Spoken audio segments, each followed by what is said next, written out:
Sen Li is Secretary General at the National Science and Technology Center for Disaster Reduction. He's joining us by phone from Taiwan as well. Give us an idea, what's the latest at this stage? How severe are things? Yes, the typhoon has made a landfall at 5:50 this morning. Currently, about the casualty, we received one death toll report, and we also know 66 people get injury. Currently, we already evacuated about 15,000 people more, and right now about 3,600 people are still staying at shelters. But as mentioned at your news, actually the main impact to Taiwan is wind. The direct impact is on the power supply. Currently, according to our data, about 151,000 households suffered a power outage, and we already restored close to 30,000. So it's like about 120,000 households, they are still waiting for the power. But because the wind continue impact on eastern part and later south part of Taiwan, we expect the number could rise in the morning.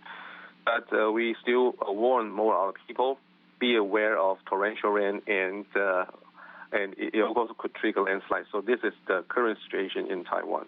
Yeah, you mentioned the wind gusts, which are dramatic, but the drenching rains, as you brought up, that's also a concern. Are people taking the proper precautions? Yes, actually, since yesterday, we're already to warn our people to take precaution, especially, why we have to evacuate so many people in advance. Actually, those numbers, we evacuated those 15,000 people yesterday afternoon because those are people living in the vulnerable area, like the mountainous area, could suffer landslide or mudslide if they receive torrential rain. So we have to evacuate them during the daytime.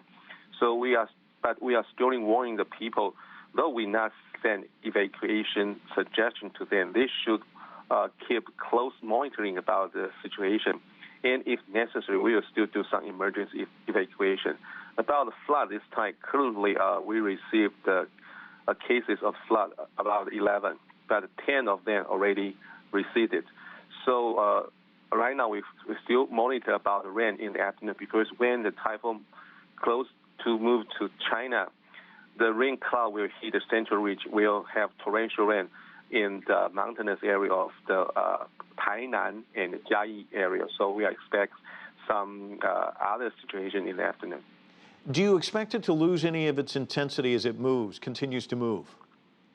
Yes, we expect it will lose its strength because when the typhoon passes over a central region, the typhoon will have the effect of separation. So when they move to the Taiwan Strait again, the typhoon has to reorganize again. So during the process, typhoon will lose its strength. So, but it loses the strength, but consider about its rain, it still could be a devastating factor to mountainous area. So we still keep caution on its developing situation, especially about its rain from this morning to today's afternoon. Wen Sen Li joining us on the phone. Thanks so much for the update. Appreciate it.